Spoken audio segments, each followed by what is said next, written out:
My dad is getting weaker, and we really need the money to buy a house before we lose everything. The amazing thing is, my dad is so grateful for the little touches that he would never consider it. My daughter's voice carried the cold calculation of a predator vying for prey, and I was the prey. She talked about putting me in a nursing home as if I were a broken appliance to be discarded, while her husband, Tyler, calculated exactly how much money they would make from selling the house I had built. They called me confused. Confused. A burden. What they didn't know was that this sick old man was about to teach them the most expensive lesson of their lives. Before we dive into how Frank turned the tables on his ungrateful children, I want to hear from you. Have you ever overheard family members talking about you like you weren't even human? Share your story in the comments below. Because what happened next will shock you even more. My name is Frank Sullivan. At 69, I'd spent 40 years healing wounded animals in Portland, Oregon, pouring my heart into saving creatures that couldn't save themselves. For the past 3 years, I'd been doing the same thing for my daughter Rachel and her husband Tyler after they moved into my Victorian house. The house Margaret and I built with our own hands. Our own dreams, our own sacrifice. Tyler had lost his real estate license after some shady dealings that he still wouldn't fully explain. Rachel's nursing salary barely covered their credit card bills. And that ridiculous BMW lease they insisted they needed for professional appearances. True, I'd been covering their utilities, buying their groceries, even paying Tyler's legal fees when his troubles caught up with him. I thought I was being a loving father, helping my only child through the worst period of her life. God help me, I was wrong about everything. That Friday evening, I was dozing after a lonely dinner, leftover meatloaf that tasted like cardboard without Margaret's touch, when Rachel's phone rang. She was in the kitchen, speaking in that casual, dismissive tone she used when she thought no one important was listening. "Tyler, we can't keep putting this off. We need to make a decision about Dad," she said. And something in her voice, cold, calculating, completely devoid of love, made every muscle in my body freeze.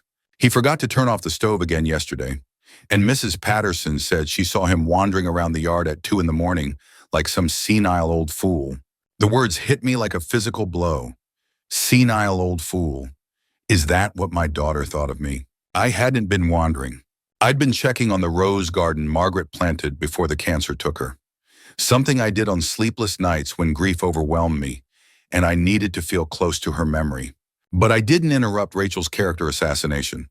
"The nursing home in Lake Oswego finally has an opening," Rachel continued, her voice gaining enthusiasm as she discussed warehousing her father. "It's expensive as hell, but let's face it, Dad's losing it more every day.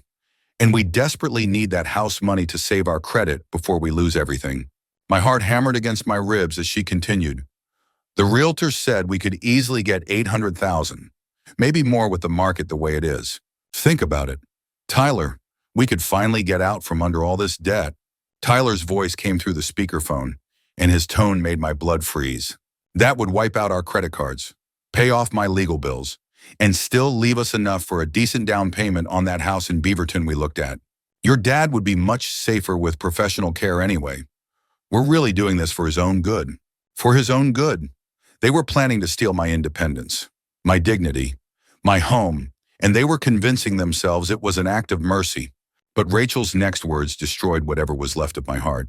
She actually laughed, a cold, heartless sound that I'd never heard from the little girl I'd raised alone after Margaret died.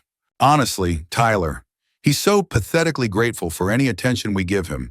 He trusts us completely. He'll probably thank us for handling everything. You know how he is. He'd rather avoid conflict than stand up for himself. He's always been weak that way. Weak, pathetically grateful." The daughter I'd sacrificed everything for was describing me like I was a broken-down animal, ready for euthanasia. They spent 10 more excruciating minutes discussing nursing home monthly fees, house staging strategies, and timeline for getting the old man moved out. They talked about my supposed confusion and declining health like I was already dead. Like the man who'd worked double shifts to pay for Rachel's college, who'd walked her down the aisle, who'd opened his home when they had nowhere else to go, was nothing more than an inconvenient obstacle to their financial recovery. "The beautiful thing is," Tyler said with disgusting satisfaction, "once we get power of attorney, we can handle all his finances. Make sure he's comfortable. but also make sure we're not throwing money away on someone who won't remember it anyway. Power of attorney. They weren't just planning to steal my house. They were planning to control every aspect of my remaining years. When Rachel finally hung up, I sat in that chair for what felt like hours, my entire body shaking with a combination of heartbreak and rage I'd never experienced. My own daughter, my precious baby girl who used to crawl into my lap when thunderstorms scared her, had just reduced me to a financial transaction. But here's what Rachel and Tyler didn't know about their senile old fool. 40 years of veterinary practice had taught me to diagnose problems quickly, think clearly under pressure, and make life or death decisions without hesitation. My mind was as sharp as the day I graduated veterinary school. They wanted my house. They thought I was too weak and pathetically grateful to fight back. I looked at Margaret's photo on the mantel, her kind eyes seeming to bore into mine with an expression of sad understanding, and I could almost hear her voice. Frank, sometimes you have to show people exactly who they're dealing with. Sometimes love means letting people face the consequences of their cruelty. As I sat in the growing darkness of what I now realized was no longer my home, but my prison, something cold and absolutely determined settled in my chest. Rachel and Tyler were about to discover that this old veterinarian still had very sharp teeth, and he wasn't afraid to use them. Saturday morning came with the kind of clarity that only follows a sleepless night of planning. While Rachel and Tyler slept upstairs in what they already considered their future house, I was researching real estate lawyers and property values. 40 years of veterinary practice had taught me that when you're dealing with a serious problem, you don't waste time on emotions, you diagnose, you plan, and you execute. Rachel and Tyler had given me a terminal diagnosis for my independence. Now it was time for my treatment plan. By 8 in the morning, I had 3 appointments lined up. Patricia Chen, a real estate attorney, could see me at 10. Mr. Sullivan, she said as I settled into her chair, what brings you in today? I need to sell my house quickly and quietly. How fast can these things happen? That depends on several factors. Are there any liens, any co-owners? The house is mine alone. My wife passed 5 years ago. No debts, no complications. Then you can sell whenever you choose. With the right buyer, we could complete a sale within 10 to 14 days. 10 to 14 days. Rachel and Tyler were planning their nursing home visit for next weekend. They had no idea their timeline was about to be shattered. My second appointment was with Brian Martinez, a realtor specializing in quick sales to investors. Mr. Sullivan, Brian said, reviewing photos of my Victorian house. This is exactly what my investor clients want. Original hardwood, updated kitchen, established neighborhood. What's your timeline? Second, 2 weeks maximum. Cash buyers preferred. Brian's eyes lit up. I have 3 investment groups that would compete for this, based on recent sales in your area. I'd estimate 850 to 900,000, more than Rachel and Tyler had dreamed of. When can you see it? I asked. This afternoon, 2 o'clock. At noon, I met with David Park at Columbia Community Bank about handling a large cash deposit. A deposit this size qualifies you for premium banking services. David said, we can set up investment accounts, trusts, whatever you need. I want everything completely private. No statements to my current address. No calls to my home. We can set up digital-only communication. Completely confidential. Brian arrived at exactly 2 o'clock with a photographer and tablet. He walked through my house like a man who'd found buried treasure. Mr. Sullivan, he said, standing in my living room. I can have an offer by tomorrow morning. My investors are going to love this property. How much you wash? 875,000, cash, 10-day closing. I thought about Rachel upstairs, probably researching nursing homes, planning my future without my consent. I thought about Tyler calculating how much of my money they'd need for their problems. Make it happen, I said. As Brian packed up, I felt something I hadn't experienced in years. Control. For the first time since Margaret died, I was making decisions about my own life instead of reacting to other people's plans. Rachel and Tyler thought they were dealing with a confused old man who'd be grateful for their management. They were about to discover that this old veterinarian still knew how to bite back. Monday morning brought the call I'd been waiting for. Brian's voice was excited, almost breathless. Mr. Sullivan, we have a firm offer, 875,000, all cash, 7-day closing, The buyers waive inspection and appraisal. They want to move fast. Ma, who are they? I asked, though I didn't really care. Anyone was better than Rachel and Tyler. Pacific Northwest Investment Group. They specialize in rental properties in established neighborhoods. They've seen your photos and neighborhood comparables. They're ready to wire earnest money today. 7 days, even faster than I'd hoped. Let's do it, I said.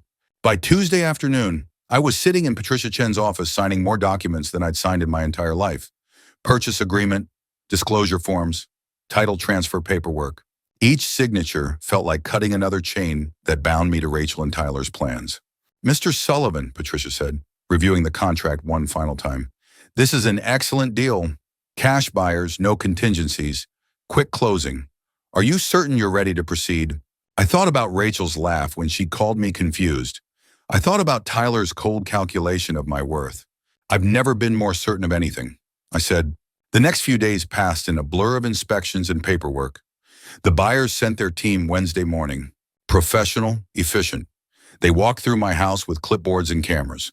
Finding nothing to complain about, your seller really maintained this place. One of them told Patricia, these floors, this electrical work, all top quality. We're happy to proceed as planned. Thursday morning, I drove to Columbia Community Bank for the wire transfer. David Park was waiting with champagne and congratulations. Mr. Sullivan, the funds cleared this morning. $875,000 minus closing costs has been deposited to your new account.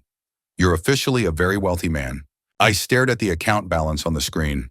More money than I'd ever imagined having. More money than Rachel and Tyler had dreamed their confused father could access. What are your plans now? David asked. I'm thinking about the coast, I said. My wife always wanted to retire by the ocean. That afternoon, I sat in my living room for what I knew might be the last time. Rachel was at work. Tyler was out job hunting, or so he claimed. The house felt different now that it belonged to someone else. Lighter somehow. As if a weight I hadn't realized I was carrying had been lifted. I walked to Margaret's photo on the mantel and picked it up. Running my finger along the silver frame I'd bought for our 25th anniversary, we're going to the coast, sweetheart, I whispered, just like we always planned. Friday morning came with official notification. The sale was complete. Patricia called at 9 o'clock sharp. Congratulations, Mr. Sullivan. The deed has been recorded. The funds are in your account, and you officially have 30 days to vacate if you need them. Though most sellers prefer to move sooner, I wouldn't need 30 days. I'd already found what I was looking for. Rachel came downstairs as I was hanging up the phone. She looked tired, stressed about their financial situation, completely unaware that her inheritance had just evaporated. Morning, Dad, she said, pouring coffee. Tyler and I are driving down to Salem this weekend to look at that assisted living place I mentioned. The one with the nice gardens. That sounds lovely, sweetheart, I said, my voice perfectly calm. You two have a good trip. She kissed my forehead, the same way she had as a little girl, back when she actually cared about me instead of my bank account. We'll take good care of you. Dad, you don't need to worry about anything. After she left for work, I sat in the silence of my empty house and smiled for the first time in weeks. Rachel and Tyler were about to discover that their confused old father had been taking very good care of himself. The real surprise was still coming. Saturday morning, while Rachel and Tyler drove to Salem to tour assisted living facilities for their confused father, I was driving west toward the Oregon coast with a different kind of future in mind. The 2-hour drive to Cannon Beach gave me time to think about Margaret. She'd fallen in love with this stretch of coastline during our honeymoon 35 years ago. We'd walked hand in hand along the shore, watching the waves crash against the haystack rock, and she'd whispered, Frank, promise me we'll retire here someday. Promise me we'll grow old watching sunsets over the Pacific. I'd promised, but cancer stole that dream before we could make it real. Now, with $875,000 in my bank account and nothing tying me to Portland except betrayal, I was finally keeping that promise. Cannon Beach in October was perfect. The summer crowds were gone, leaving behind a peaceful community of locals and the kind of quiet beauty Margaret had always craved. I drove slowly down Hemlock Street, past art galleries and cozy restaurants, feeling something I hadn't experienced in years possibility. My first stop was Coastal Properties, a small real estate office with weathered cedar shingles and windows facing the ocean. The agent, Susan Walsh, was a woman in her 50s with sun-streaked hair and the relaxed demeanor of someone who'd found her perfect place in the world. "Mr. Sullivan," she said, reviewing the notes I'd given her over the phone. "You mentioned wanting something small, ocean view, move-in ready. I have 3 properties that might interest you." The first house was too modern, all glass and steel angles that felt cold. The second was charming, but needed extensive repairs I wasn't interested in tackling at my age. The third house made my heart stop. It was a small cottage, maybe 1,200 square feet, painted soft blue with white trim and a wraparound porch facing the ocean. The yard was filled with the kind of wildflowers Margaret had always planted, and from the front steps, you could see Haystack Rock rising from the surf like an ancient guardian. The previous owner was an artist, Susan explained as we walked through rooms filled with natural light. She designed everything for the view. "Look at this kitchen window. You can watch the sunset while you cook dinner." I stood at that window, imagining Margaret beside me, and felt tears I hadn't shed since her funeral. "The asking price is $425,000, Susan said gently. "It's been on the market for 3 months, so there might be room for negotiation." $425,000, less than half of what I'd received for the Portland house. I could buy this place outright and still have enough money to live comfortably for the rest of my life. "I'll take it," I said. Susan blinked. "Don't you want to think about it? Maybe bring your family to see it?" "My family thinks I'm too confused to make my own decisions," I said, but my mind has never been clearer. "I want to make an offer today." We spent the next 2 hours in Susan's office, crafting an offer that would close within 2 weeks, cash purchase, no contingencies, no complications, just like the sale in Portland. But this time I was buying my freedom instead of selling my past. "Mr. Sullivan," Susan said as I signed the purchase agreement, "I have to ask, are you sure about this? It's a big change, moving to a small coastal town." I looked out her window at the Pacific Ocean, where the afternoon sun was painting the waves gold and silver. Somewhere in Portland, Rachel and Tyler were probably touring sterile hallways and discussing monthly fees for warehousing their inconvenient father. "I've never been more sure of anything in my life," I said. That evening, I walked alone on the beach where Margaret and I had dreamed of growing old together. The sand was firm beneath my feet. The salt air filled my lungs, and for the first time since her death, I felt truly alive. I pulled out my phone and took a photo of the sunset. Thinking about the surprise I was preparing for Rachel and Tyler, they wanted to manage my declining years. They were about to discover that their confused old father had just purchased his own piece of paradise. The next 2 weeks were the busiest and most liberating of my life. While Rachel and Tyler planned their nursing home presentation, I was orchestrating the most satisfying surprise of my 70 years. Rachel had told me they were taking a long weekend trip to visit Tyler's sister in Sacramento, combining it with visits to several highly recommended senior care facilities in Northern California. "We want to find you the absolute best place, Dad," she'd said with that practiced smile. "Somewhere with activities and medical care." What they really wanted was time to research the most cost-effective way to warehouse me while maximizing their house sale profits. Monday morning, I hired Pacific Coast movers. "We need everything packed and moved by Friday," I told the crew chief, an efficient woman named Linda. "Complete discretion required." "No problem, Mr. Sullivan. We specialize in quick, quiet moves." Tuesday, I drove back to Cannon Beach to finalize the cottage purchase. Susan Walsh had negotiated my offer down to $400,000 even. "Mr. Sullivan," Susan said as I signed the final papers, "welcome to Cannon Beach. I think you're going to love it here." Wednesday, I began sorting through 30 years of memories. Margaret's jewelry went into a special box. Photo albums of Rachel's childhood, carefully packed. The rest would stay for the new owners. The hardest part was writing the letter. Thursday evening, I sat at my kitchen table where Rachel and I had done homework together, where Margaret and I had planned our dreams, where I'd overheard the conversation that changed everything.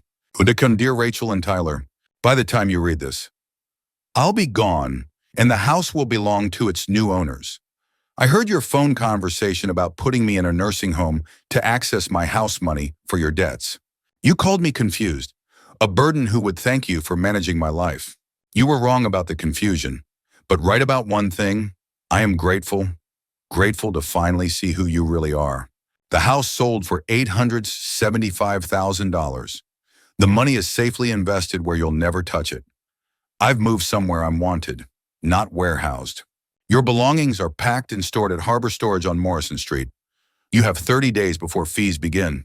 I raised you to be better than this. Rachel, I hope someday you understand the difference between caring for someone and controlling them. Don't try to find me. I'm finally living the dream your mother and I shared. Love always, Dad. I sealed the letter and propped it against the kitchen window where they couldn't miss it. Friday morning. The movers arrived at dawn. By noon, my entire life was loaded into their truck, heading west. I followed with Margaret's photo on the passenger seat. We're going home, sweetheart, I whispered as we saw the Pacific stretching to the horizon. Rachel and Tyler would return Sunday evening from their California nursing home tour, expecting to find their grateful, manageable father ready for processing. Instead, they'd find empty rooms and the education of their lives. Sunday evening, I was unpacking Margaret's jewelry box in my new cottage, listening to the waves crash against the rocks. When my old landline phone began ringing in Portland, I'd forwarded it to voicemail, but I could imagine the scene unfolding 90 miles away. Rachel and Tyler would be pulling into the driveway after their long drive from California, probably discussing which nursing home had the best cost-to-care ratio. Tyler would be calculating monthly fees while Rachel practiced her speech about what's best for Dad. The first call came at 7:15. Rachel's voice on my voicemail was confused but not yet panicked. Dad, we're home, but your car isn't here. Are you at Mrs. Patterson's? Call me back. Second call, 20 minutes later, carried the first hint of alarm. Dad, Mrs. Patterson says she hasn't seen you all weekend. Where are you? The house feels different. Call me immediately. I could picture them walking through rooms that echoed differently now, noticing the absence of family photos, the missing furniture, the spaces where a lifetime of memories used to sit. The third call came at 8:05, and Rachel's voice was shaking. Dad, what's going on? Half your stuff is gone. Did someone rob us? I'm calling the police. But she didn't call the police. She found my letter first. The fourth voicemail arrived at 8:30, and Rachel was crying. Dad, I found your letter. I don't understand. We weren't trying to hurt you. We were trying to help. The nursing home in Roseville was beautiful, with gardens and activities. We thought you'd be happy there. Please call me back. We can talk about this. Tyler's voice came through on the fifth message, cold and calculating even in crisis. Frank, this is Tyler. What you've done is probably illegal. You can't just sell a house and disappear. We had an understanding about your care. Our lawyer will be in touch. Understanding. That's what he called planning to steal my independence. The sixth call was Rachel again, but her tone had shifted from confusion to anger. Dad, how could you do this to us? We've been taking care of you for 3 years. We gave up our own place to live with you. Now we're homeless, and Tyler says the storage unit costs $200 a month. This isn't fair. Fair. She wanted to talk about fair. The seventh message came near midnight, Rachel's voice raw with tears and desperation. Dad, Tyler's credit cards are maxed out. We can't afford a deposit on a new place. His sister won't let us stay past tomorrow. I know you're angry, but we're family. We need your help. Please. I sat in my ocean view chair, Margaret's photo beside me, listening to my daughter beg for the money she'd planned to steal. The irony was almost too perfect. The eighth and final message arrived at 1 in the morning. Rachel's voice was barely a whisper. Dad, I'm sorry. I'm sorry we talked about you that way. I'm sorry we made plans without asking you. I know you heard us on the phone, and I know how it must have sounded. But we do love you. We were just scared about money and made terrible decisions. If you get this, please, just let us know you're safe. I turned off the phone and walked onto my cottage porch. The Pacific Ocean stretched endlessly under the starlight, exactly as Margaret and I had dreamed. Somewhere behind me, in a city I'd left forever, my daughter was learning the hardest lesson of her life. Love isn't control, care isn't ownership, and respect can't be demanded. It has to be earned. For the first time in 3 years, I slept peacefully through the night, lulled by the sound of waves instead of the sound of people planning my future without my permission. 3 months later, I was sitting on my cottage porch watching the sunrise paint the Pacific Ocean in shades of gold and rose. My morning routine had become something Margaret would have loved: coffee at dawn, a walk on the beach with my rescue dog Charlie, and afternoons reading in the chair that faced Haystack Rock. Cannon Beach had welcomed me like a long-lost son. The community here understood that sometimes people need fresh starts, and they didn't pry into reasons behind my sudden arrival. Instead, they invited me to join their book club, morning coffee group at Sleepy Monk, and weekend beach cleanup volunteers. "Frank, you're becoming quite the local celebrity," said Betty Morrison, the 75-year-old dynamo who ran the community center. "3 months and you're already on 4 committees." I'd found purpose again. My veterinary skills proved useful at the local animal shelter, where I volunteered twice a week. The Coastal Wildlife Rescue Center appreciated my experience with injured birds. For the first time since Margaret's death, I felt needed rather than managed. The cottage had become everything we dreamed. I'd hung Margaret's favorite watercolor above the fireplace. Her jewelry box sat on the bedroom dresser, and sometimes I'd open it just to catch the faint scent of her perfume that still lingered inside. Charlie, a golden retriever mixed with graying fur, had been my best decision. The shelter said he'd been returned twice because he was too old and set in his ways. We understood each other perfectly. "Come on, boy," I said, finishing my coffee. "Time for our constitutional." We walked the familiar path to the beach, where morning joggers nodded greetings and early dog walkers stopped to chat. Mrs. Chen from the bakery always had treats for Charlie, and Tom Rodriguez, the retired teacher 3 houses down, had become my chess partner. This was community. This was belonging. This was what Rachel and Tyler had tried to steal from me. The right to choose my own connections, my own purpose, my own peace. I hadn't heard from them since that night of desperate voicemails. Part of me wondered if they'd found their footing, learned from their mistakes, discovered that love means supporting someone's choices rather than controlling them. My phone buzzed as Charlie and I reached our favorite beach spot. A text from Susan Walsh, my realtor who'd become a friend. "Frank, there's a young couple interested in the cottage next to yours. They're veterinarians from Portland looking for a quieter life. Thought you might like kindred spirit neighbors." I smiled, typing back, "The more the merrier. This place has room for everyone who appreciates second chances." As Charlie chased seagulls and I watched the endless waves, I thought about life's strange turns.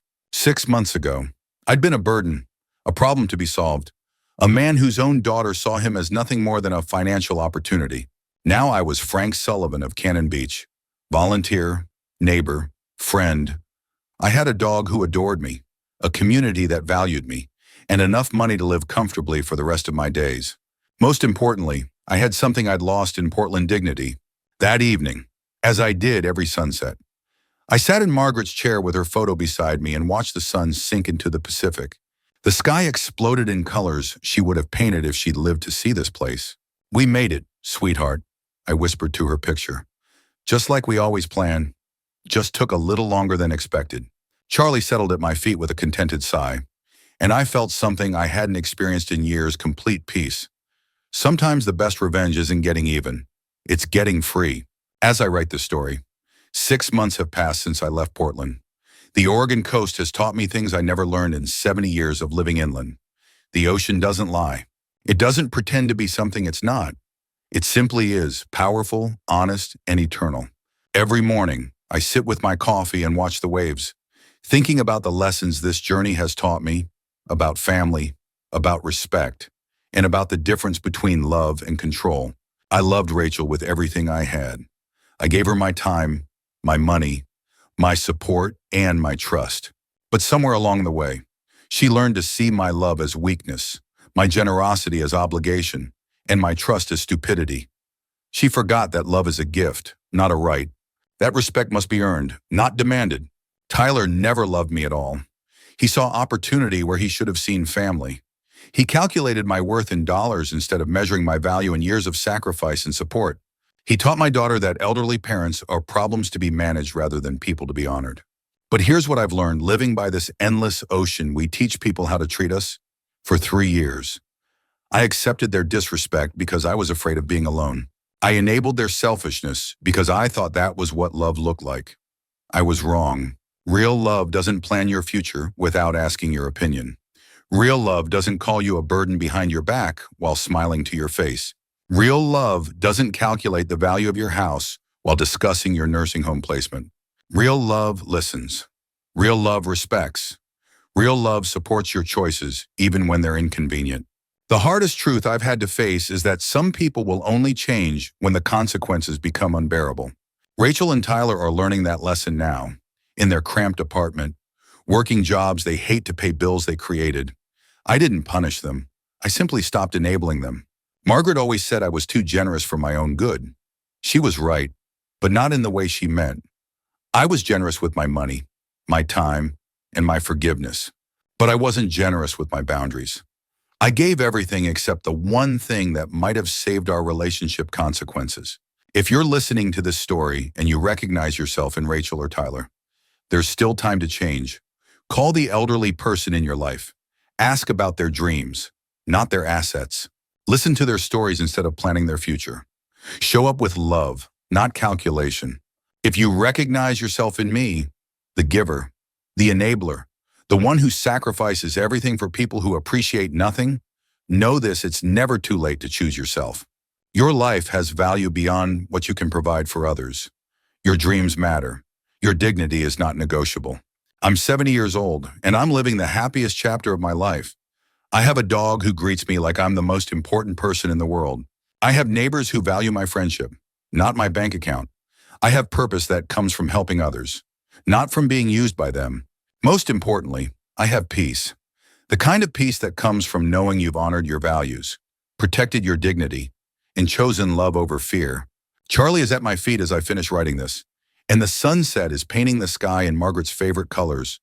Tomorrow I'll wake up in a place where I'm wanted, not warehoused, where I'm respected, not managed, where I'm free to be myself instead of who others need me to be. Frank's story reminds us that respect and love cannot be separated. When we treat our elders as burdens instead of blessings, we lose more than their wisdom. We lose our own humanity. God teaches us to honor our parents, not for what they can give us, but for who they are and the sacrifices they've made. Sometimes the greatest act of love is setting boundaries.